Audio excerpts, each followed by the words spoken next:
Our traditional, where it's a silk, but it's the best part is it's made without killing the worm. It's like a piece silk. These are books on the 50 years of our state.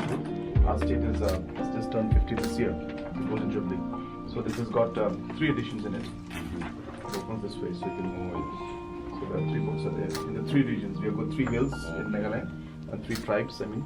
Just like So Tibettv, Shillong and Khasi and the Jaintia and the Garos. So and just small, we are really promoting our products now and packaging them well. So these are all local products that we make. I thought you would like to see these products. These are all done here, and though our people used to always make these products, but we did not stress too much in packaging before.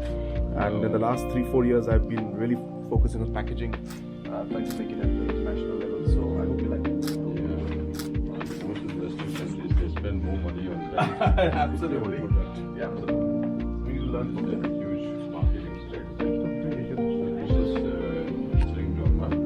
She's a member of Tibettv Parliament. Okay. So she resides here. Okay. What is that?